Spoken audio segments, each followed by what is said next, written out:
Monsieur le Président, cette question s'adresse au Premier ministre. Le 1er mai dernier, la France a découvert qu'au ministère de l'Intérieur se cachait un menteur. Monsieur Castaner a menti au sujet de la Pitié-Salpêtrière. Dans un tweet de 21h04, il dit qu'un hôpital a été attaqué, c'est faux. Que le personnel a été agressé, c'est encore faux. Qu'un policier a été blessé en arrêtant les assaillants, c'est toujours aussi faux. C'était 5 heures après ces événements. C'est donc pas une réaction à chaud. Quelle est la compétence d'un premier flic de France qui n'arrive pas en 5 heures à recouper des informations disponibles sur les réseaux sociaux? Christophe Castaner a en vérité tenté une grossière opération de manipulation de l'opinion pour, une fois encore, discréditer le mouvement social. Sans le courage du personnel de l'hôpital qui a dit la vérité, 32 innocents, alors en garde à vue, auraient pu être condamnés à de la prison. Il y a un an, le 1er mai 2018, déclenchait une affaire d'État avec Alexandre Benalla. Cette année, c'est un mensonge d'État.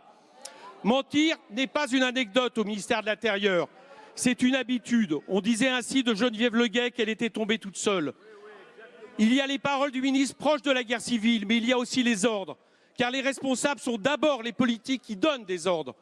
La 5e République sera jamais entachée de son terrible bilan. Un mort, plus de 2200 blessés, 28 mutilés à vue, 8700 gardes à vue et aussi de nombreux policiers blessés lors du mouvement des Gilets jaunes.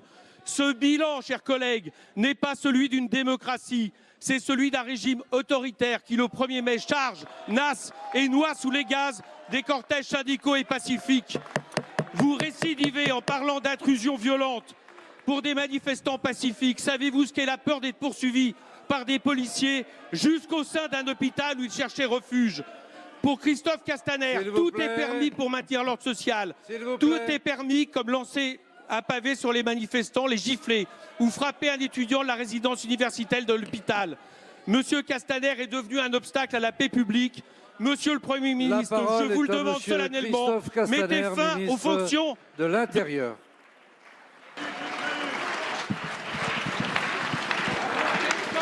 Monsieur le Président, Mesdames, Messieurs les députés, Monsieur le député Coquerel, j'entends la polémique que vous voulez organiser. J'entends vos remarques. J'entends le procès d'intention qui est fait sur une volonté lexicale. Je tiens, Monsieur Coquerel, à votre disposition toute une série de déclarations que les uns et les autres ont pu faire. Je tiens par exemple à votre disposition ce tweet que vous avez relayé, un tweet parodique de l'Express dans lequel, et vous l'avez relayé, il serait demandé aux automobilistes de rouler dans le sens du vent. Vous voyez, au fond, nous pourrions l'un et l'autre polémiquer. Mais la réalité, c'est quoi, Monsieur le député?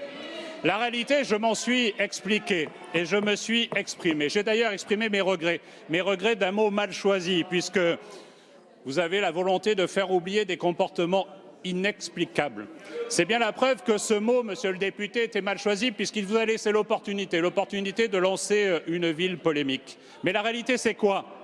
C'est le souvenir que j'ai du 1er mai 2017 avec ce policier immolé. C'est le souvenir que nous avons aussi les uns et les autres du 1er mai 2018 avec tout un quartier qui avait été visé. C'est le souvenir des violences qui se sont réalisées depuis décembre et que vous voulez, Monsieur le député, oublier. La réalité, ce sont ces violences contre lesquelles nos policiers, nos gendarmes se sont systématiquement dressés. Mais la réalité, c'est aussi 240 enquêtes qui ont été confiées à l'IGPN. Il n'y a pas, Monsieur le député, une part de vérité, celle qui nous intéresse. Il y a la vérité tout simplement. Et il ne vous appartient pas, ni à vous, ni à moi, de la décider. Il appartient à la justice de la décider. Quant à la parole politique, Monsieur le député, j'entends bien votre question. Et je pense qu'il faut aussi savoir apprécier la réalité en fonction de ce qui vous est donné. Et il faut savoir aussi avoir l'humilité de reconnaître qu'un mot peut être mal utilisé. J'ai d'ailleurs en tête ceux de Jean-Luc Mélenchon, qui avait reconnu que le mot assassinat était, je le cite, mal calibré à propos des liens entre Bernard Cazeneuve et la mort de Rémi Fraisse. Alors je vous le dis, Monsieur le député, savoir reconnaître une erreur, notamment sémantique, c'est l'honneur d'un homme politique.